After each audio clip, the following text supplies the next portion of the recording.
himself is waking up from his afternoon sleep, goes for a walk on the roof of his palace and notices a beautiful woman bathing. He then finds out who she is, and he's told this is Bathsheba, the wife of Uriah Hitti, and he sends people to bring her to him, and he sleeps with her. And then she goes home, and then she sends a message that she is pregnant. That's what we got up to in the story. So just to point out a few difficulties with this story that we had so far. First point was, why is this woman bathing in a place that she can be seen from the roof of the king? It sounds like a strange thing for someone to do. It's not normal for women to do that, right? Women generally don't bathe in public.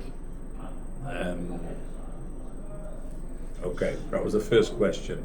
The second question is, why is David HaMelech sleeping in the afternoon? It sounds like a strange thing to do as well, and we all do it. This is David HaMelech, right?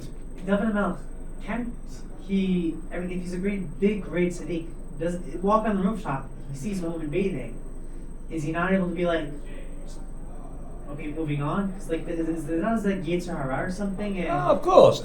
That's not a question on the story, that's just the story, right? Oh.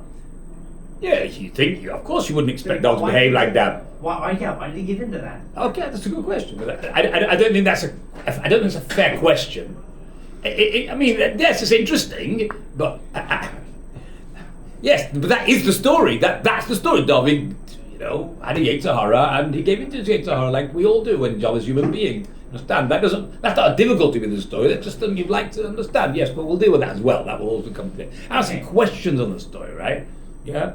The thing goes, why do they say, isn't this Bathsheba? Well, how's David supposed to know who this woman is? It says, isn't this Bathsheba? The next point was, why does the Pasuk point out that she wasn't Tomei?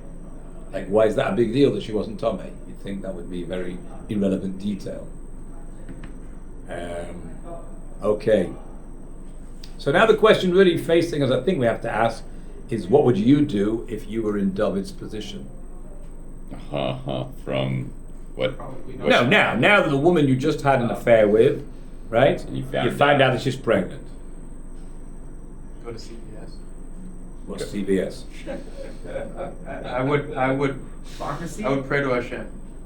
You pray to Hashem, okay. And after you pray to Hashem, what would you do? That's very nice. That's not going to solve the problem. I mean, this woman is going to, presumably she didn't know straight away she was pregnant, right? Nobody knows straight away. That means after a few weeks she started to feel, or see, or her period stopped, or whatever, something, right? So now very soon she's going to start showing. And all the neighbors are going to say, what happened? Your husband's been at the front for months and he's not been home. There's no way. It's a miracle. If this was any person, then I would, which it's not. But if it was any normal person, then they should own up to it and face the punishment. But because Let's go straight with that.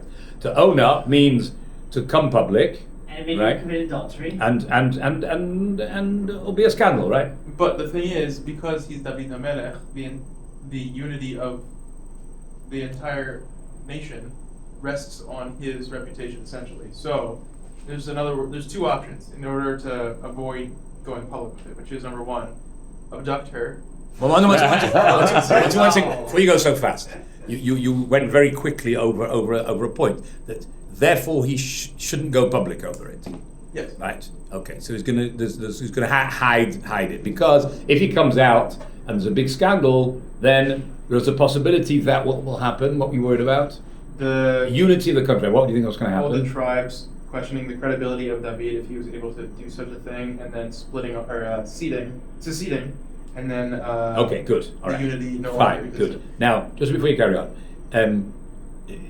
would they be right to no, I don't say secede. Would they be right to question David's authority? No, Why? because his pursuits in the bedroom have nothing to do with his capabilities as a executive leader. So now, if that's what you think, why wouldn't they think like that? Do you think your personal opinion is Because- that his position in his bedroom got nothing to do with anybody else? Because His people own personal business. aren't necessarily rational. What? Because people aren't necessarily rational in that. But you are.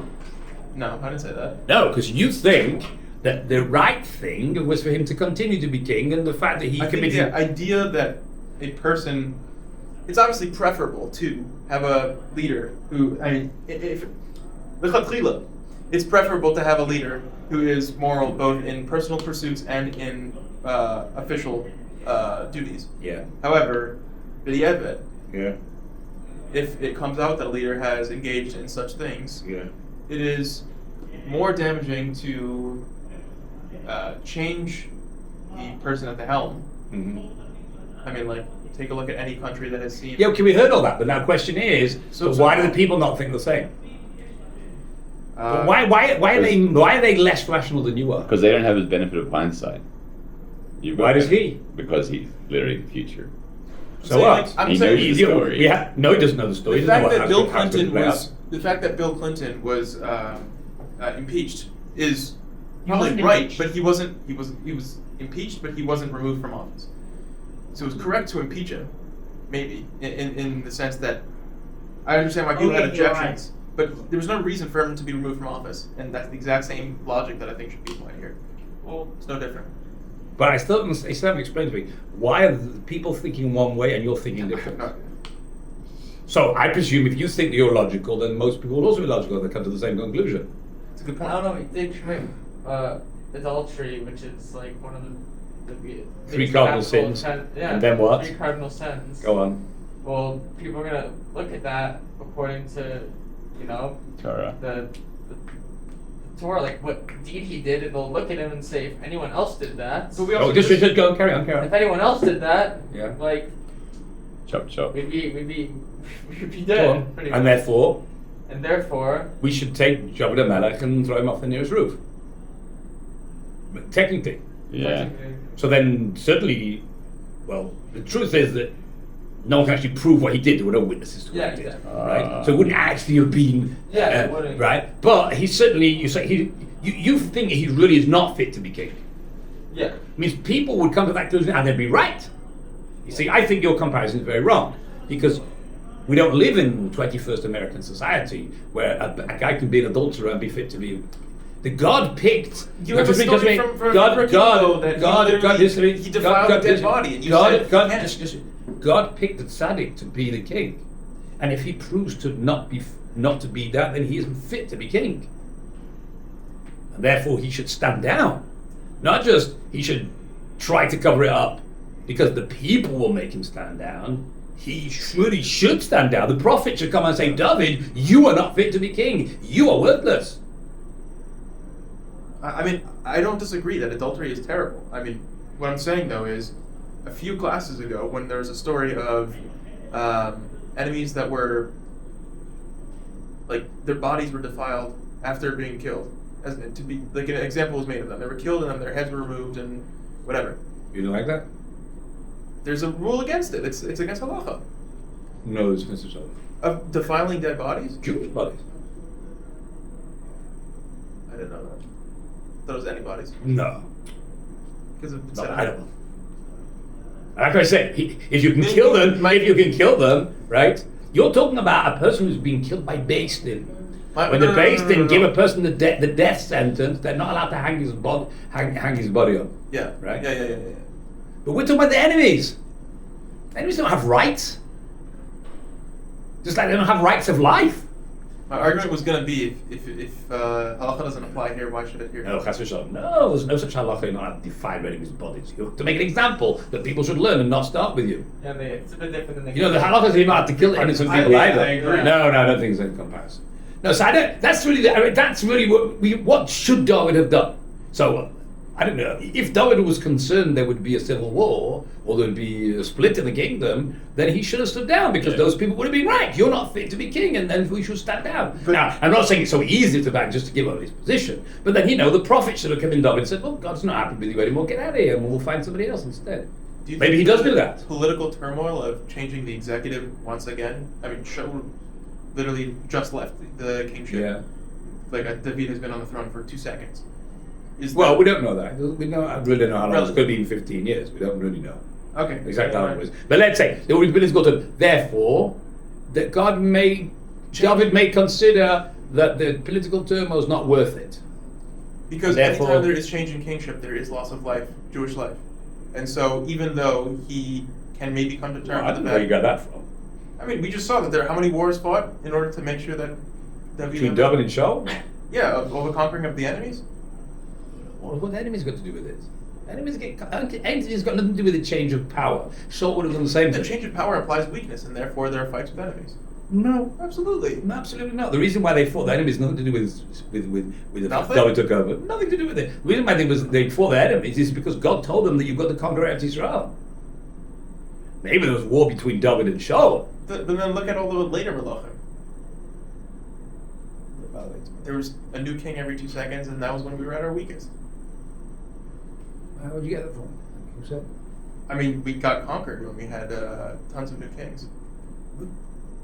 Well, yes, eventually the Assyrians got, but why is one going So- to do with the other? When your So- Rechavam came to Yerovam and Rechavam, and then he came to Achav, and there was fighting. That doesn't mean we were weaker. Achav fought and conquered.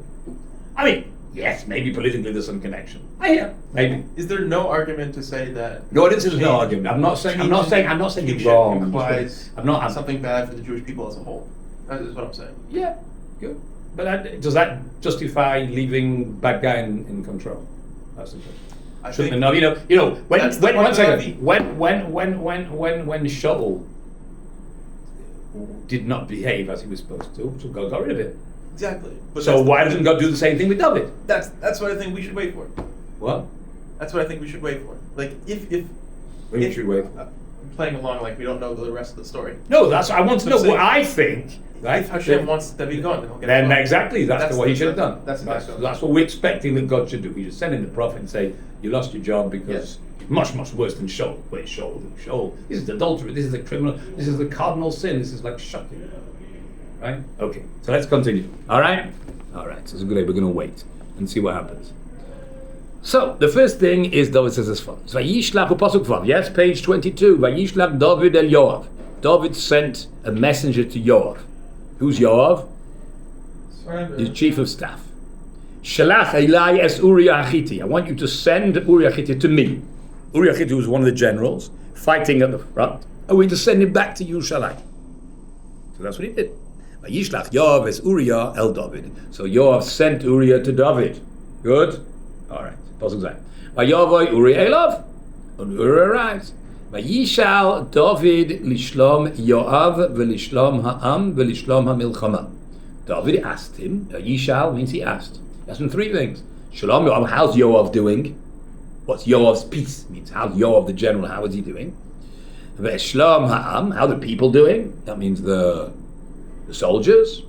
Are they hungry? Are they cold? How's it going?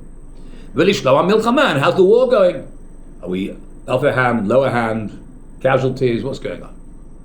Vayomer David leUriah. It doesn't say what Uriah answered in those three questions, because it's not very important, I suppose. Vayomer David leUriah. David said to Uriah, raid lebeischa. Go down to your house. Means he arrived in Yerushalayim, he went straight to the king, because that's where he was commanded to go. By his commanding officer under instructions from the king. David says, go home. Go down, because I suppose the palace is on top of the hill. Urakatz reglecha, and wash your feet. That's a very strange expression. Like, why do you have to tell people to wash their feet? Because they've got dirty feet. Like, certainly out of place for the king to suggest to someone that he's got dirty feet and needs to wash his feet. Right? So Aviad, what do you think it means? I could see you have an opinion already. Does it mean like go home and see the family? Go home and see the family. Or why would you call it washing your feet? Go home and see the family. I don't know. There's always like subtleties. Subtleties, okay. So let's carry on and we'll see what this subtlety is. Vayetze Uriah mi beis hamelech. So he left the palace. Teitze Acharov. And after him went out, Mateitse, and it went out. right? But it's a she, as you'll see in a minute. No, not a woman, a feminine noun. Mas'as HaMelech. Mas'as HaMelech is like a present. But it's not just a regular present. The word mas'as is from the word naso, something that's lifted up, something that elevates. So I heard it means when an important person gives a present to a less important person. Usually it's the other way around. Or they give a present to the king. When you give a present to someone who is important to you. Here's the other way around it. The king giving a present to show that he considers somebody else important. Not more important than him, but he wants to elevate somebody else. Okay, so he together means following him. The king sent a present. What was this present? This present was probably a big food parcel that he can go home and have a nice meal with his wife. That's what he's sent.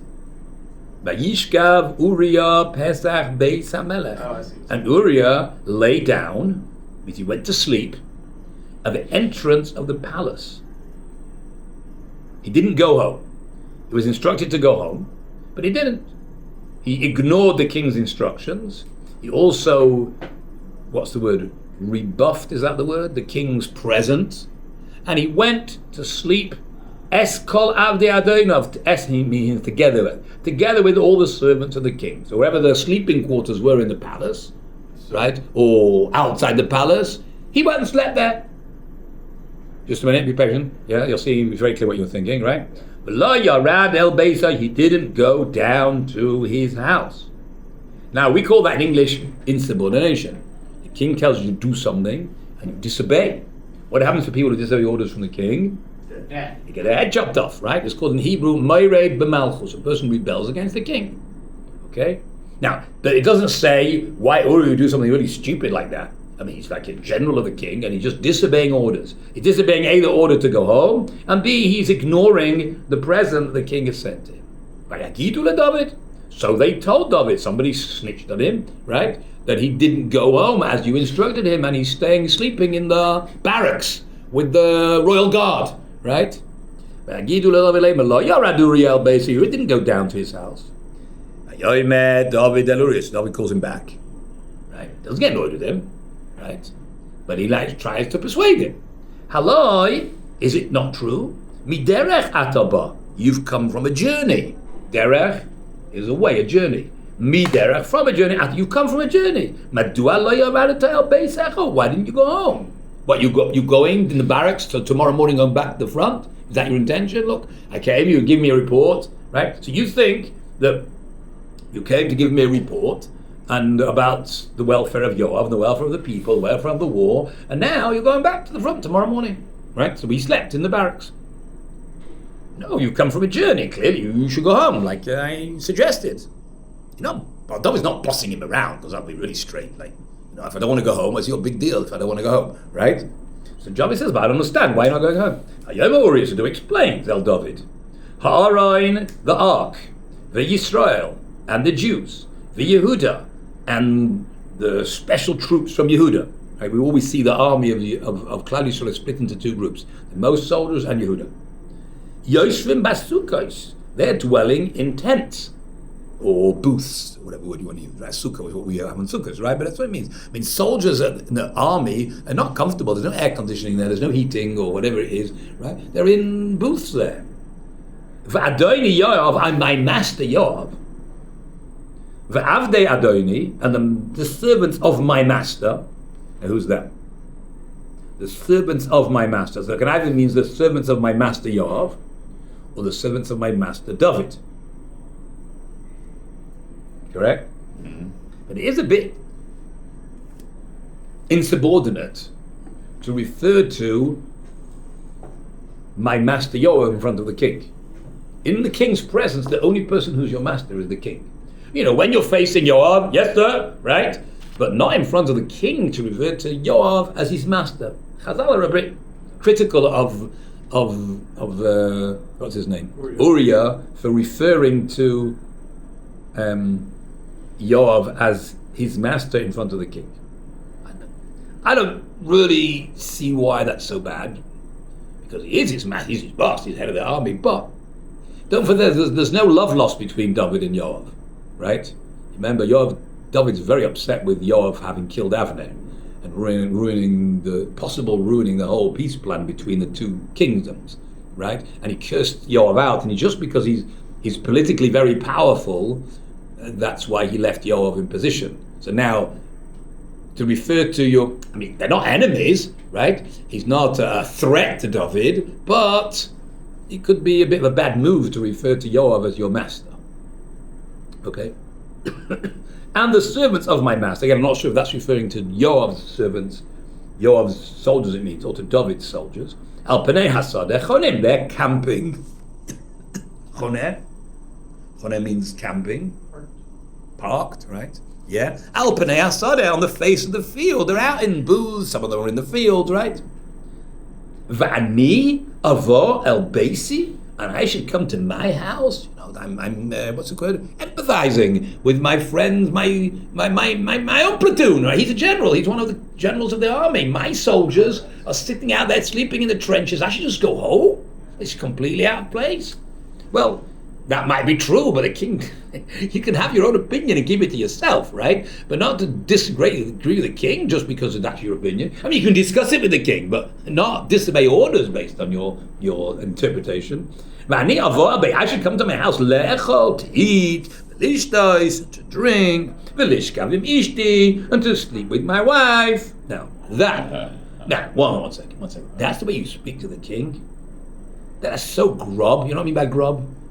Grob is like coarse. Even the lowest of the low don't talk like that. I mean, maybe to their mates in the pub. They may talk about what they do in bed with their wife. Might do, right? A guy who's drunk. But this is a general of David's army speaking to David HaMelech. That's the way you talk. And who told you to go home and sleep with your wife? I didn't tell you to go home. I just told you to go home. That's what that's it. Right. So you see, when David said, wash your feet, right? Uri understood, David wants to wash my feet. Why my feet are dirty? My feet aren't dirty. Why does he want me to wash my feet? It's a euphemism to having a relation with my wife. And he said an aphrodisiac. Just a minute. Right, exactly. Right. And the reason why this is a euphemism is because we talk about mei raglayim. What are mei raglayim? Water. What are feet water? What is feet water? Is urine, right? So you see that because in Hebrew there are no words to describe the reproductive organs, in classical Hebrew, they're anything for it, right? But in classical there's no word to describe them. You can say that place, right? That's what it's called. Otomako, that place. What does that place mean? That place means the reproductive organ of a woman. It's called that place. So there's no word for it, right? In a man, there's also no word for it. You can just call it this place. No, it's not called that place either. No, in a man, it's called. It's not called anything. This place and that place. Yeah. So there's no way to do it. So how do you say in Hebrew? So you refer to the legs because the legs are the part which is closest to the reproductive organ. So you talk about put your hand under my thigh. Right? The thigh. Yaakov's children are described of those who come out of his thigh. At the beginning of Parashat Shemais, Yotze Yerech Yaakov. No, nothing comes out of your thigh. What is your thigh? Nothing comes out of it. But the thigh is the closest part to your reproductive organ. Right? So therefore, that's how you refer to it in Hebrew. So when he said, "Go wash your feet," yeah, what Uri understood that David was saying in a nice way, right, was tell him to go and have relations with his wife. Now, that just makes the question even more strange. It was one thing for Uriah to talk to the king about. For the king to talk to Uriah? Is it your business what I do with my wife? Yeah, it's true you're the king. I get you're the king, right? But that's just completely out of place for David to talk about that. You go home, you do what you want, right? Go and have a drink. Yes? Why is it wash your feet? You said that before with the thigh. That was the question the reproductive. Okay, I know, just saying feet and well, your feet are part of your thighs. No, it's all the same. It's all the same. Well, feet are very low. You're talking about the bottom part. Okay, so maybe that's in English, right? What do you call the whole thing from here to thigh? It's all the same thing, right? Okay. So you shouldn't have been so direct. If he had just said go home, then correct. He couldn't have disobeyed that, and then one thing would have led to another. Correct. It was it could be. plan. But David is like under a lot of pressure here, right? Which is what we call atomic pressure. David's got to make sure this guy goes home and sleeps with his wife. Why does he want him to go and sleep with his wife? Because then he can cover up the whole thing, right? She's only just pregnant. So if Uriah comes and sleeps with her, no one has to know, okay, he's got blonde hair and blue eyes just like David. Besides, okay, he's that dark actor, right? He looks like his second cousin. We can deal with that, right? It's Jerry's finger show. Yeah, but if... Oh, you need Uriah to sleep with her? Right, and then no one asks any questions. He doesn't ask any questions. Bathsheba doesn't have to say anything. Right? She knows, and David knows, nobody else in the world knows. Well, I don't know if nobody else knows, because there are people involved here. But let's assume that David and Bathsheba are the only ones who know, and Uriah doesn't know, and nobody else knows. It won't be a scandal. It'll be covered up. Baruch Hashem, and like you say, there'll be peace and that's more important than justice, right? Or righteousness. More important than peace, because there's so many. The consequences of anarchy are so horrific to think about. Therefore, David says it's better to cover this up. And it's a mistake. I'll do tshuva. I'll write Sefer Tehillim. I'll do lots of things. I know it's a big mistake. I shouldn't have done it. But it doesn't mean that I'm therefore disqualified from being king. If God thinks so, He'll come and send a Navi. But in the meantime, He hasn't sent anybody, and therefore we have to cover it up. It's in the best interest of everybody to cover it up. Okay. All right. Let's really like that. So how does David want to cover it up? So he brings Uriah home, says, Uriah, go home, please go home, and wash your feet. You know what I mean, right? Wink, wink. You know what I mean? Okay. Now the question is, why does Uriah then disobey orders? Absolute clear orders from the king to go home and sleep with his wife.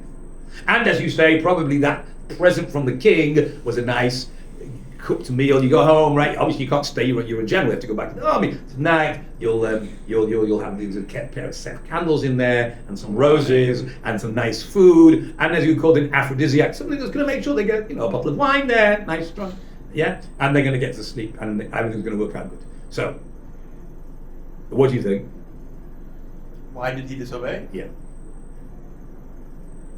Is it really because his friends, soldiers, are out in the fields and he can't bear the thought of going home and sleeping with his wife when all his friends are out in the fields? That's what he said, right? Or Maybe he's suspicious. Is he suspicious? Okay. So now, in my filthy mind, right? So I presume he's suspicious, right? The question is, what happened to make it? And it's true that David said it's true. That's the first trigger, right? That David said, "Go wash your feet," and we all know wash your feet means, right? Yeah. But is that enough to make him suspicious? You're talking about the tzaddik. We're not talking about, you know the story. He doesn't know the story yet. He hasn't read Shmuel base, right? This is the king who he has up till this second, he had tremendous respect for him, right? David had never done anything in life to cause anybody suspicion. Yeah. Correct? So why does Uriah think? Well, he knows because you can see his mirpeset where his wife has a bathe from David's roof. He knows that. Does he know that? Well, I have no idea. But if he did know that, then they would have had planned it differently before. And that was our original question. Why is she bathing in place? There's something strange going on about the fact that he can see. It's very, very unlikely that he thinks that David fancies his wife. How does David even know his wife? How should she have seen her? The whole story's weird. Okay, so David did say something which, and from his perspective, was important to point out because he wants to make sure that Uriah comes home and does what he has to do, because nobody bringing him home and sending him back to the front tomorrow morning, right? He has to, it's very important. On the other hand, David may pushed a little bit too far. Like you say, he should have said nothing, and it would have happened on its own. It's like playing poker. Yeah, exactly. You have to know when to push and when to hide. You have like a certain outcome that you want. It's like having really good cards and then telling your opponent, don't fold, because you want to take their money. Yeah. That they're going to fold immediately. Right, exactly. So maybe David wasn't a good poker player, right? Terrible player. Yeah, okay. But we don't know because it's too risky just sending him home and not telling him. That's what he said it very neatly. What did I say? I just told him what she feet. He's like, I don't know. Anyway, it looks like to me it looks like Uriah Khan twigged on those for some reason. What about if he's just being like, he's been in the front lines and he's been talking to all the guys and you're like, where's David? Like, why are we out here? And maybe he's coming back and he's like, I'm going to prove a point. I'm going to sleep in there and just be like, just make David feel that extra bit guilty for not being. Could be, right. But this isn't the first battle he wasn't there. But yes, it is a point that he wasn't there. Maybe he should have been there. Okay. All right. So let's just another point. Let's carry on the story. Anyway, so let's assume for carrying the story that Uriah is suspicious, and that's why he refused to go back home to take the present. Maybe that's why he's referring to David, Yoav as Adonai Yoav, because I don't have so much respect for you anymore. Possibly, but that gets you into trouble when you don't have respect for the king. You keep your disrespect to yourself. Don't tell the king you don't respect him if you want to stay alive. Okay. All right. So let's carry on the story. But he says, I'm not going home to eat and drink and sleep with my wife. Chayecha, by your life. Whoa, this is sharp. Chein nafshecha, as your soul lives. Im eseh es hadavazeh. That means I will not do this thing. I will not go home and sleep with my wife. Forget it. I swear I'm not going to do it. Wow. Still, David can't say, I order you, because that's good. The more David insists, the more suspicious it becomes, right? So David's got to try and do it persuasively. Stay here. Also today. Tomorrow I'll send you back to the front. Okay? Maybe that'll push him, because if he knows he's going to go back to the front, maybe tonight's the last night, right? Before he goes back. So he's like, maybe. He stayed in Yerushalayim on that day, on the next day, but he still didn't go home. I mean, it doesn't say that, but you can see from the story that's what it means. He stayed in Yerushalayim, but didn't go home. David, so David called him. And they ate together. He ate in front of him. Means he brought food and they ate. Vayesht. And it probably means that Uriah ate in front of David. He ate in front of him. I think if we read from the story, it means that maybe Uriah was hungry, so he ate in David's presence. Vayesht, and he drank. Vayeshakrehu, and he got him drunk. Whoa! So that's David's master plan. Yeah, well, maybe I get him to drink. He'll end up home. That's the place where he'll drunk. He knows where he lives. He'll end up there and he'll get into bed with his wife. Where does Uriah live? Somewhere in Yerushalayim, I guess. Well, Just do, because he can see his wife's bathing from the roof, right? So he doesn't live that far from the palace. That's a big deal for him to, get home half drunk. Doesn't seem to work. He went out in the evening, lishkab b'mishkavoy, to sleep in his bed. But in his bed doesn't mean his bed at home. Im avdei adoinav, with the servants of his master. Ve'el beisay la yarad, he did not go down to his house. So what's David supposed to do now? All his plans don't work. This Uriah is very insistent. Even getting him drunk didn't help. Right? So David's got no choice. In modern day words, we would say he's cooked. He's cooked. Okay. It was in the morning. David Sefer Yod. David wrote, we would say he said a message. Sefer usually means a book. But to a book means a whole long thing, but it doesn't look like it was that long, right? It's a very short message. For some reason it's called a Sefer. Yishlach, and he sent it, Biyad Uriah, in the hand of Uriah. So Uriah was a carrier of this letter. What did it say in this letter? This is what he wrote in the book, saying as follows. Havu es Uriah, bring, from the word lavo, to come, havu, to bring. It says it in the plural. I'm not sure why it's in the plural. Es Uriah el mul means facing. Pnei hamilchama hachazaka, the face of the strong battle. Means place him in a place where the fighting is intense. Somebody has to be there, right? So I'd like you to put Uriah there. Why? Well, you know why he wants Uriah to be there, because might just get an arrow through his head. Might not, it might, yes. Right? And then that will also solve it. Now, how will that solve the problem? Okay, Uriah's dead. Widow. She gets a get. Okay, very nice. Well, she doesn't get, she's a widow, right? Okay, okay, then what will happen? How does that solve the problem? That means that the problems is really cooked, because she doesn't even have a husband to blame it on. No, but they could have... go on, what could they do? Go on, come on. Say that he slept with her when he was visited. No, but everybody knows that he didn't go home. He went, made a public Hafgana, right? I'm not going home with a placard. I'm not going. Everybody, all the paparazzi, what do they call them? Paparazzi. They all had pictures of him sleeping in the barracks. Everyone knew he didn't go home. So what's he going to do now? She'd kill him. How did everyone know? Whatever, because all the soldiers who were there. Well, who were in there, he went and slept with all the soldiers. They're the widows, so then he can marry her. Oh, that's it. So that's David's next move. If we can bump Uriah off, then he can marry her. And then 6 months later, she'll have a baby. And it's actually full term, but not everyone has to know it's a big baby. You understand? It's actually 9 months later, but not everybody knows that. Everyone says, 6 months after you got married, you had a baby. What happened? Was this a have to, as they call it? Right? The answer is, it's a big baby, but it's actually only you can have a baby after 6 months. My daughter had a baby just recently, 1.2 kilos or something like that.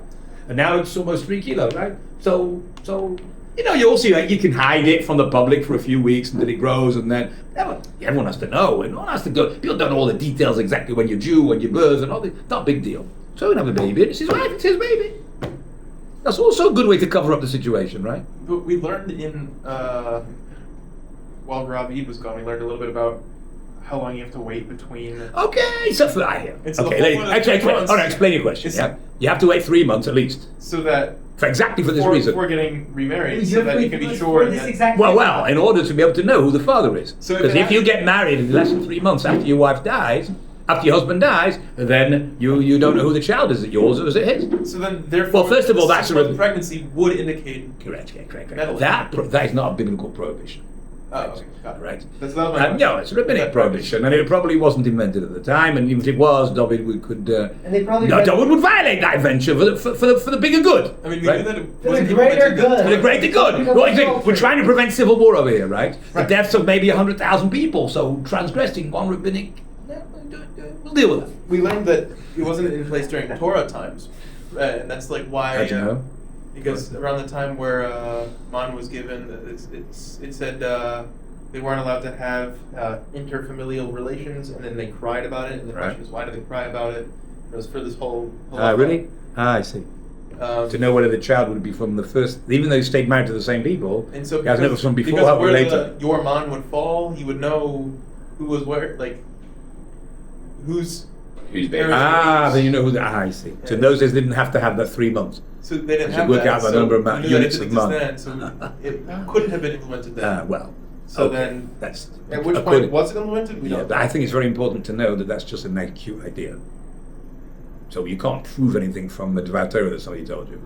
We don't know when the halacha was implemented. Correct. Well, I can't prove from that Devar Torah. If it wasn't implemented then, they would explain the idea of the month. Yeah. Now using it the other way around. Once it explains the month, it couldn't have been there. No. Yeah. All right. But yes, but I'm just saying, even David, I don't think David would have any problems of violating this prohibition. And also, there's another point. He didn't have to actually violate. The violation he'd already done. He already had it. She was already pregnant. Right. So The lesser. he would. You mean if they would make a proper public marriage, then everyone would say, "Oh, husband's just died. Why are you marrying her?" Yeah. Okay. I mean, the question that David has to ask himself is: does he want to make as good of a cover-up as possible with as many averot as? Yeah, I'm saying it's not a big affair. It's not a big deal to. And also, there's another point. You can make a public marriage and have no relationship with her. No one has to know. She's already pregnant.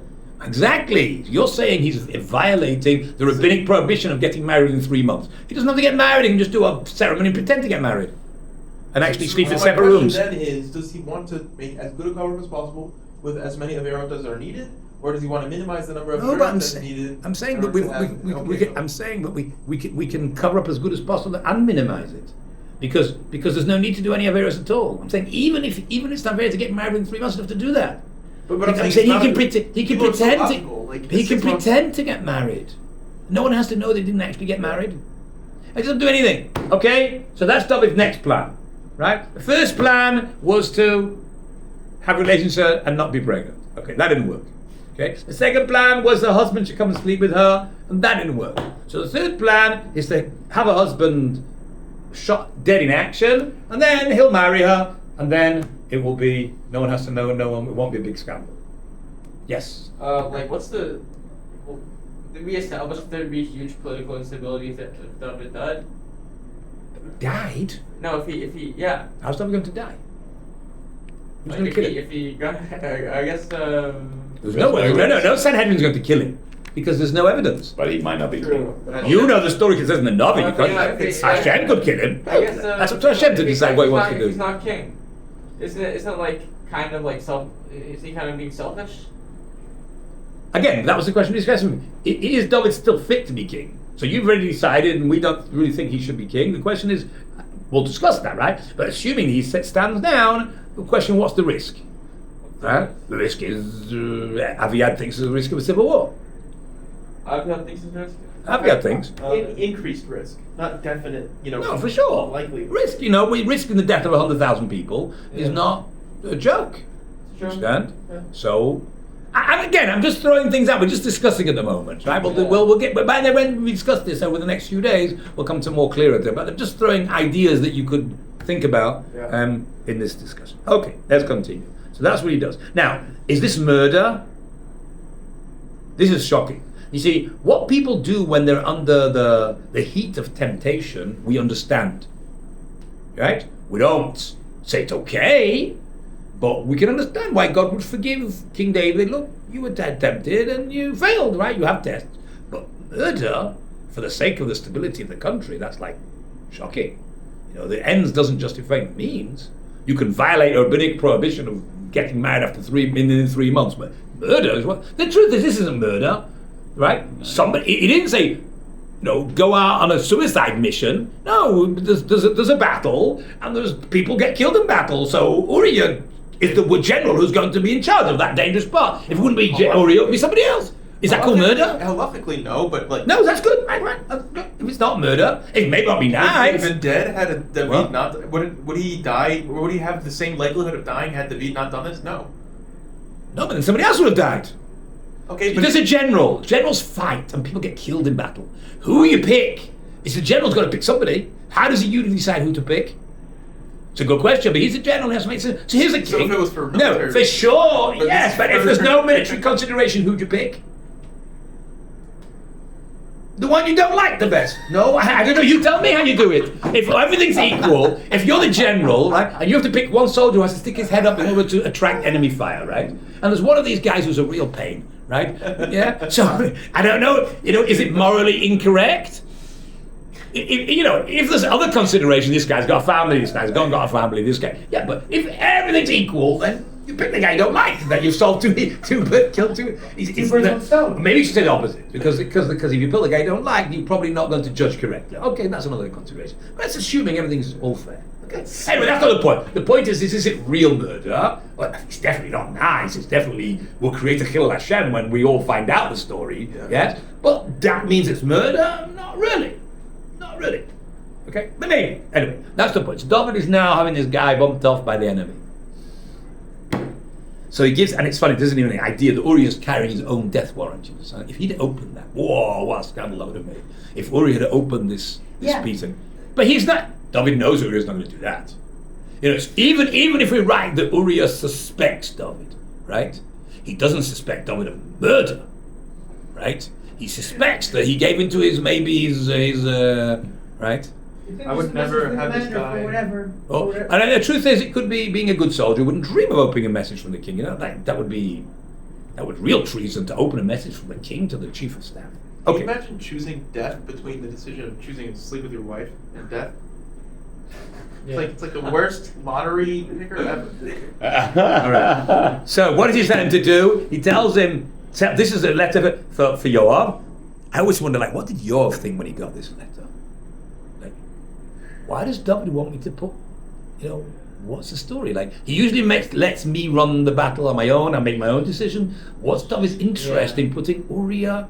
But being a good general, he doesn't ask questions. And then can you do something? You say, let's make an investigation before we do it. No, the king gives you the orders, you do it.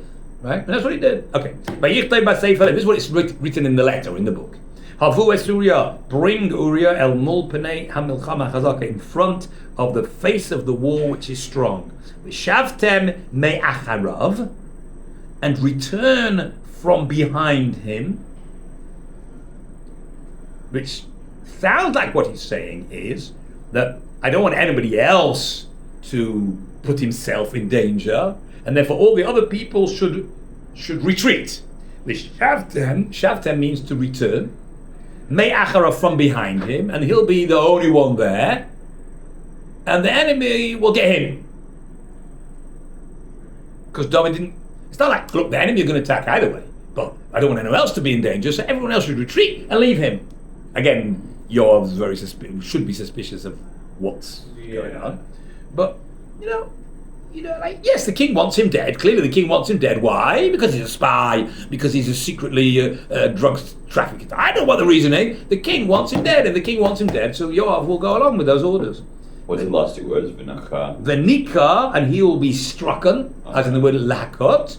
V'meis, and he will die. That's what's written in the letter. Yeah. Whoa. Okay. It's clear that David wants him dead. So, what's the halakha around a hitman? If I hire someone to kill someone, what? You want to know who's considered the murderer? Is that what you're asking? Yeah. Is the man who paid for it? The answer is the guy. Halacha is the guy who does it, not the guy who sends him. Okay, what happens to Nothing. me? What it means, when I say nothing, it means Sanhedrin won't do anything to you. God will do a lot to you, right? God God's not governed by the rules of the Sanhedrin. God doesn't need Well, witnesses, he doesn't need you to be warned, he doesn't need anything. God knows that you're guilty, and therefore I he feel like will I'd still be guilty of something. Yes, you are, but the question is, it could be basically will give you Malchus, I don't But know. it's not murder. But it's not murder. Yeah. It's second degree murder. Okay? Alright? You get 25 years in prison. I don't know, whatever. You don't get killed by the Sanhedrin.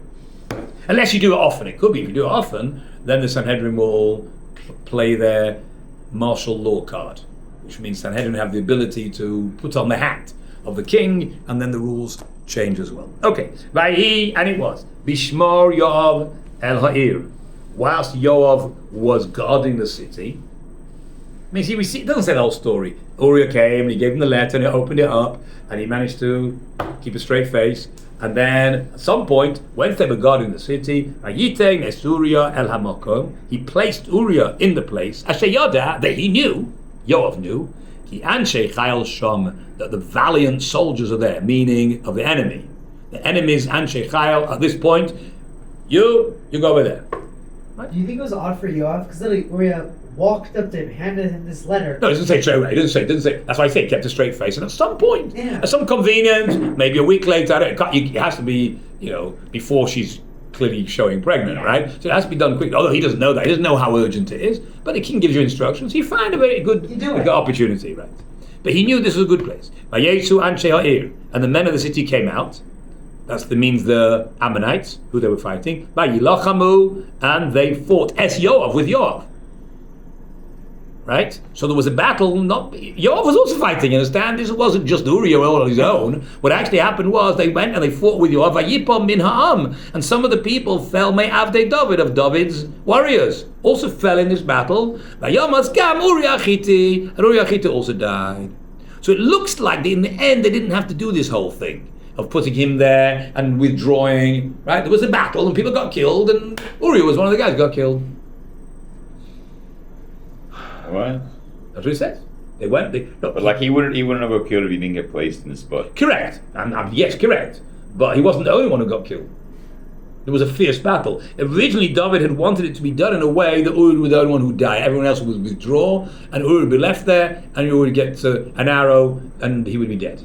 Right? But in the end, it seemed to work out different, because it says that some of the servants of David also fell, including Uriah.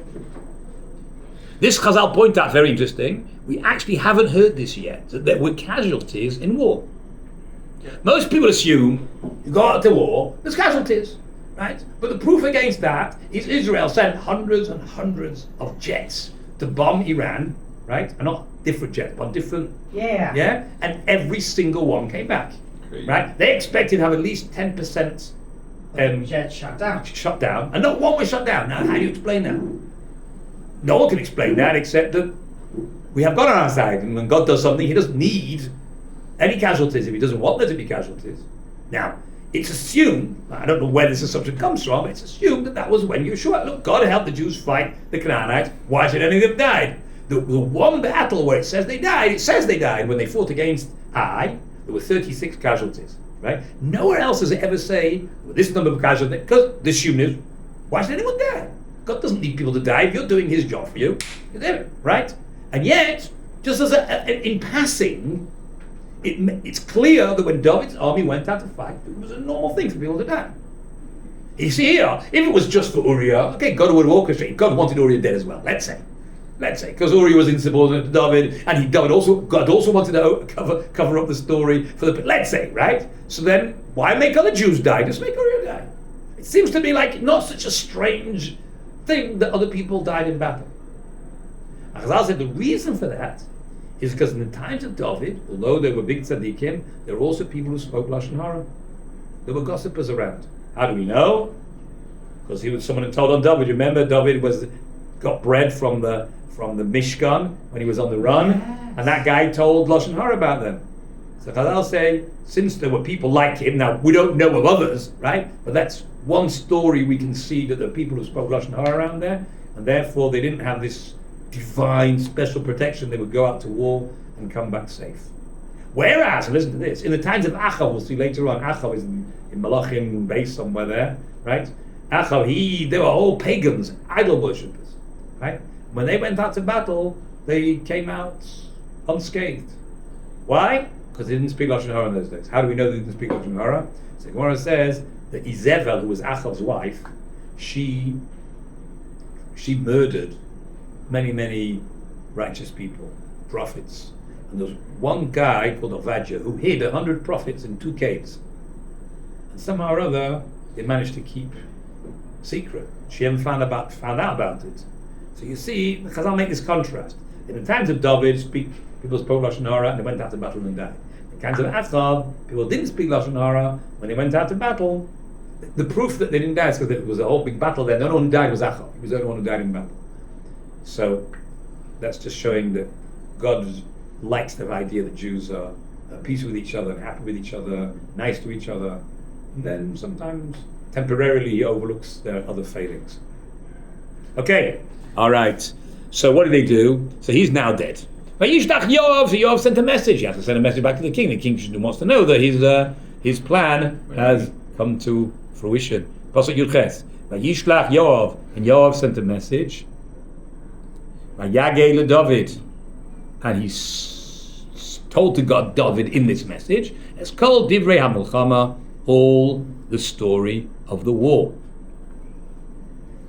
He didn't just say Uriah's dead, right? He told him the whole story, right? He's got a messenger. He can't just send the messenger with that piece of information, because that's look really suspicious, right? And everyone will know that David wanted Uriah dead.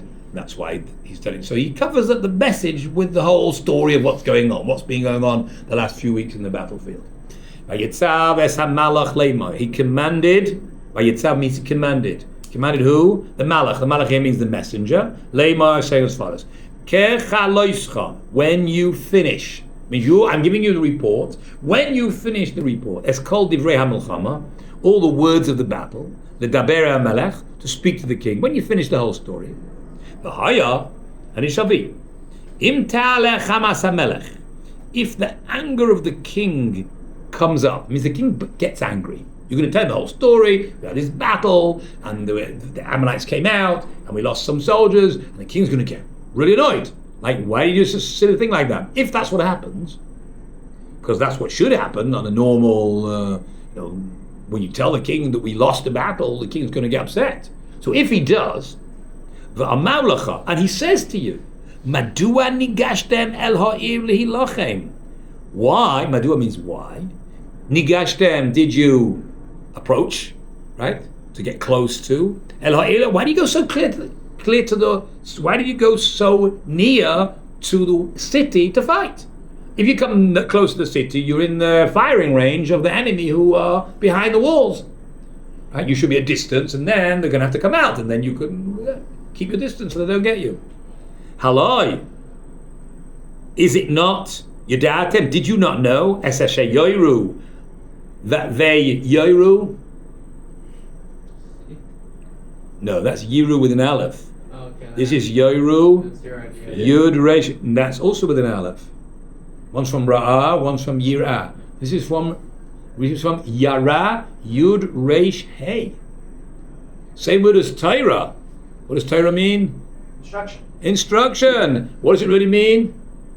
To shoot. Shoot instructions. Right? Right? Yoru means to shoot. Asher yoru, they shoot. May al hachomer, from on top of the wall. Don't you know, if you get close to the wall, then the enemy will shoot you from on top of the wall. This is what David, this is what Yoav says to the messengers. You should expect David to react. Now continued what you expect, David. Mihikes Avimelech. Who killed Avimelech? Who struck Avimelech? Mihika Avimelech. He didn't learn Shoftim, so you don't know this story. This is a story of a guy called Avimelech, who was a bit of a terrorist, who was like he was like the first king of Israel. We think Shaul was, but around Shechem, he was a Jewish fellow, and for like 2-3 years he terrorized the whole area, and eventually he used to burn people alive in a tower. And the second time he threatened to do it, there was a woman on top of the tower, took an enormous rock. It wasn't a rock, it was the top of a mill. Big stone from a mill, and she threw it on top of his head and she crushed him. Right? So this is like, in Jewish history, this was the example you used when don't be stupid. Why do you go so close to the wall? Don't you remember what happened to Avimelech? He got his head crushed by this woman, right? Mihika es Avimelech. Who was the one who struck Avimelech ben Yerubeshes? Haloi Isha. It was a woman, wasn't it? A woman. Hishlicha alav. Threw. Hishlicha means to throw on him. Pelach. A piece. I think pelach means a piece. Rechev. Of the rider. Now it's called a rider because when you grind, you have two stones. You have the lower stone and the upper stone. The upper stone is the one that's not fixed. The bottom one's fixed to the ground, and the upper one to the ground, so you can pick it up as well. Okay, so she took I think either pelach in modern Hebrew means like a slice of an orange. It's a pelach. So if that's correct, it means it was a piece of the upper stone, and she threw it from on top of the wall. Me'al ha'choima, from on top of the wall. Ma'yamas. And he died Besevet. That's the name of the place. So we all know that story. That's where every soldier knows not to go close to the wall. Lama nigashtem el hachoima. Why did you come so close to the wall? So if David is critical of our tactics, then all you have to say is as follows. Va'amalta, and you should say, Gam avdecha Uriah hachiti meis. Also your servant Uriah died. Oh, how's that going to help? David's in range. Why do you go so close? Don't you know that it's dangerous to go so close to the wall? So you can say, oh, Yoav said I should tell you that Uriah died too. Ah, that's okay then. Yeah. That message is going to say, what? That message is going to die. That message is going to go straight to the newspaper and say, there's something really suspicious going on over here, right? So, and Yoav was like, so it could be that what he's trying to say is, look, everybody knows that Uriah is as a major general. It wasn't just some silly soldiers who went close to the wall.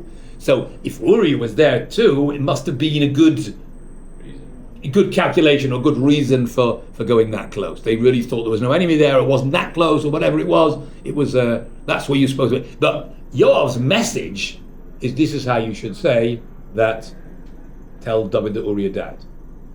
Right? But Yoav is cloaking the message as a cover-up for an excuse of why we went so close to the wall. That's what I expect David's going to do, and this is Yoav's way of telling David that Uriah died. Why didn't you just write it in a piece of paper?